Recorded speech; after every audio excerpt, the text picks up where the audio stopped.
ফ্যাসিবাদী আমলে অনেক বাধা বিপত্তি সত্ত্বেও নয়াদিগন্ত পেশাদারিত্ব বজায় রেখে দেশের জন্য ভূমিকা রেখেছে। গণতন্ত্র ও গণমাধ্যমের স্বাধীন এ সময়ে পত্রিকাটিকে দেশ ও জাতির কল্যাণে আরও দায়িত্বশীল ভূমিকা পালন করতে হতে হবে আরও সাহসী। একটি সমৃদ্ধশীল নতুন বাংলাদেশ গঠনে ভূমিকা রাখতে হবে।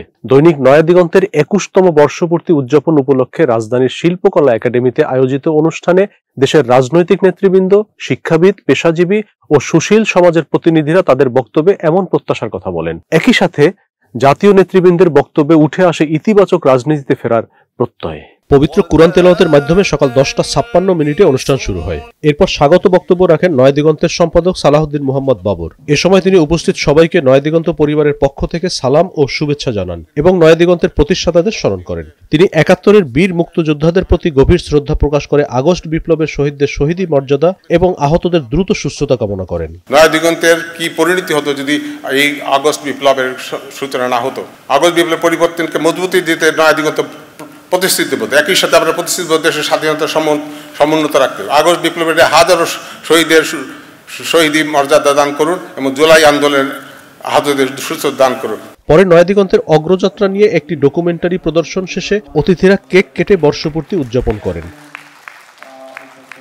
বিএনপি মহাসচিব মির্জা ফখরুল ইসলাম আলমগীর ও জামায়াতে ইসলামের নায়েবে আমির অধ্যাপক মুজিবুর রহমান একে অপরকে কেক খাইয়ে দেওয়ার দৃশ্য সামাজিক যোগাযোগ মাধ্যমে ভাইরাল হয়। কেক কাটার পর অতিথিরা একে একে মঞ্চে তাদের অনুভূতি ব্যক্ত করেন। এছাড়া বিশিষ্ট ব্যক্তিরা দিনব্যাপী অনুষ্ঠানে অংশগ্রহণ করেন এবং নয়াদিগন্ত সম্পাদকের হাতে ফুলের তোড়া তুলে দিয়ে শুভেচ্ছা জানান। অনেকে ক্রেস্ট, কেক ও মিষ্টি নিয়েও হাজির হন অনুষ্ঠানস্থলে। দিগন্ত মিডিয়া কর্পোরেশনের চেয়ারম্যান শিব্বির মাহমুদ অনুষ্ঠানে সভাপতিত্ব করেন। অনুষ্ঠানে অন্তর্বর্তী সরকারের ধর্ম বিষয়ক উপদেষ্টা ডক্টর আ.ফ.মা. খালিদ হোসেন বলেন, উপদেষ্টা হওয়ার আগে আমি দীর্ঘদিন নয়াদিগন্তে কলাম লিখেছি। সেই হিসেবে আমি নয়াদিগন্ত পরিবারের একজন গর্বিত সদস্য। আমি 2019 থেকে 2024 পর্যন্ত নয়াদিগন্তে মাসে 4টা করে উপসম্পাদকীয় লিখেছি। বলতে গেলে আমি নয়াদিগন্ত পরিবারের সদস্য, গর্বিত সদস্য। বিএনপি মহাসচিব মির্জা ফখরুল ইসলাম আলমগীর বলেন, নয়াদিগন্ত আমাদের কাছে সংগ্রামের আরেক নাম। ফ্যাসিবাদী শাসনামলে এই পত্রিকার সাংবাদিক, সম্পাদক, প্রকাশক ও কর্মীরা অকথ্য নির্যাতন, নিপীড়নের শিকার হয়েছেন, কিন্তু তবু তারা ধৈর্য, সতর্কতা ও বিচক্ষণতার সাথে বস্তুনিষ্ঠ সাংবাদিকতা চালিয়ে গেছেন। বিএনপি মহাসচিব 1975 সালের বাকশাল শাসনের সময় সংবাদপত্রের স্বাধীনতা হরণের দুঃসময় স্মরণ করে বলেন, তখন সাংবাদিকরা বেকার হয়েছিলেন, অনেকে রাস্তায় হকারি করেছেন। পরে শহীদ প্রেসিডেন্ট জিয়াউর রহমানই সংবাদপত্রের স্বাধীনতা ফিরিয়ে আনেন, বহুদলীয় গণতন্ত্র পুনঃপ্রতিষ্ঠা করেন। শহীদ প্রেসিডেন্ট জিয়াউর রহমান প্রথম এই একদলীয় শাসন ব্যবস্থা থেকে বেরিয়ে এসে বহুদলীয় শাসন ব্যবস্থা প্রতিষ্ঠা করেছিলেন এবং সংবাদপত্রের স্বাধীনতাকে নিশ্চিত করেছিলেন। বাংলাদেশ জামায়াতে ইসলামের নায়েবে আমির অধ্যাপক মুজিবুর রহমান বলেন, আমরা একটি সুবিচারপূর্ণ ন্যায়ের শাসনের দেশ চাই।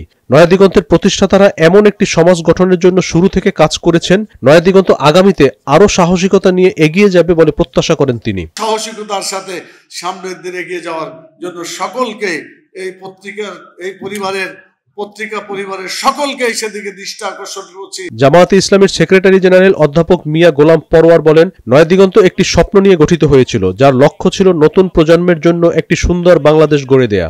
বিগত 17 বছরে অনেক ঝড়ঝাপটা সহ্য করেও নয়াদিগন্ত সত্যের উপর দাঁড়িয়ে আছে। এজন্য তিনি পত্রিকা কর্তৃপক্ষকে ধন্যবাদ জানান। নয়াদিগন্ত পরিবার, তার প্রকাশক, তার সম্পাদক, তার কলামিস্ট, লেখক, সাংবাদিক, বিজ্ঞাপনদাতা, পাঠক সবাই মিলে যারা এই পত্রিকাকে দাঁড়িয়ে রাখার কাজে অসাধারণ ভূমিকা রেখেছেন, অবদান রেখেছেন, বাংলাদেশ জামায়াত ইসলামীর পক্ষ থেকে আমি তাদের সকলকে ধন্যবাদ জানাই। বিএনপির স্থায়ী কমিটির সদস্য সালাহউদ্দিন আহমেদ বলেন, নয়াদিগন্ত প্রতিষ্ঠা থেকে সামাজিক দায়বদ্ধতার দৃষ্টান্ত স্থাপন করেছে। ফ্যাসিবাদের সময়ও তারা সাহসিকতার সাথে কলম ধরেছে, টিম করে হলেও গণতন্ত্রের আলো জ্বালিয়ে রেখেছিল। অনেক পত্রিকা হারিয়ে গেল, নয়াদিগন্ত টিকে থেকেছে, এটাই তাদের কৃতিত্ব। আমার দেশ পত্রিকা তো বিলুপ্তই হয়ে গেল, কিন্তু নয়াদিগন্ত টিম করে আলোটা জ্বালিয়ে রেখেছিল। সেই সময় ফ্যাসিবাদ বিরোধী গণতান্ত্রিক আন্দোলনে আপনাদের যে ভূমিকা, সেই গৌরবময় ঐতিহ্যমণ্ডিত ভূমিকাকে আমি শ্রদ্ধার সাথে স্মরণ করছি। খেলাফত মজলিসের মহাসচিব ডক্টর আহমদ আব্দুল কাদের বলেন, নয়াদিগন্ত গত 16 থেকে 17 বছর কঠিন সময় পার করেছে, তার ওপর তারা সত্যের পথে অবিচল থেকেছে। বিগত 15 বছরে ফ্যাসিবাদের যাবতীয় কৌশল, অনাচার, অত্যাচার মোকাবেলায় অকুতোভয় বীরের মতো এগিয়েছে। এই জন্য আমি তাদের জানাচ্ছি আন্তরিক অভিনন্দন। খেলাফত আন্দোলনের আমির মাওলানা হাবিবুল্লাহ মিয়াজি বলেন, নয়াদিগন্ত সব সময় ইসলামের পক্ষে কাজ করেছে। ইসলামের যে কোনো সংকটে আমরা যখন আন্দোলন করি তখন নয়াদিগন্ত থেকে আমরা সমর্থন পাই। জালেম যতবারই জুলুম করেছে, বাংলাদেশের জনগণ তার দাঁত ভাঙার জবাব দিয়েছে এবং এর প্রচার আলহামদুলিল্লাহ আমরা নয়াদিগন্ত এবং অন্যান্য মিডিয়ার মাধ্যমে এগুলো আমরা প্রচার করতে দেখেছি এবং তাদের মাধ্যমে আমরা আলহামদুলিল্লাহ আমাদের ঈমান এবং আমাদের সে জালেমের বিরুদ্ধে সংগ্রামী চেতনাকে জাগ্রত রাখতে পেরেছি।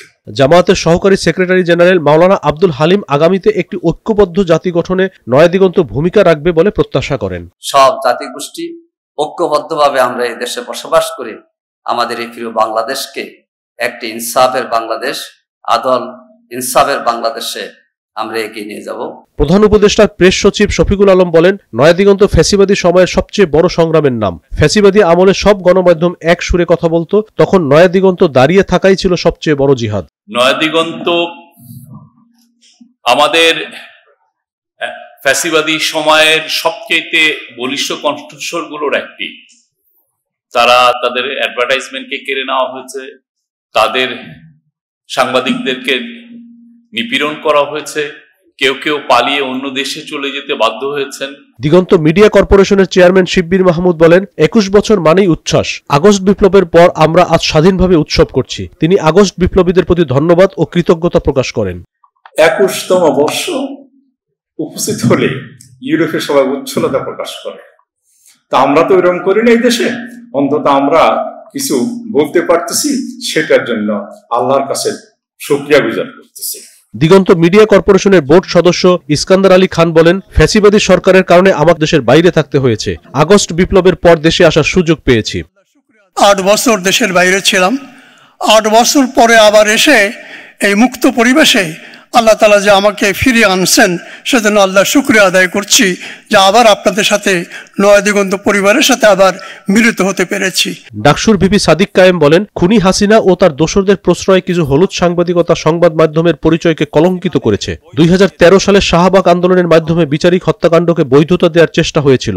গুম, খুন, আয়নাঘর সহ নানান হত্যাকাণ্ড এবং অবৈধ নির্বাচনকে বৈধ করার চেষ্টা চালানো হয়েছিল। সেই সময় প্রতিবাদী অবস্থানে থাকা পত্রিকাগুলোর মধ্যে নয়াদিগন্ত ছিল সাহসী কণ্ঠস্বর।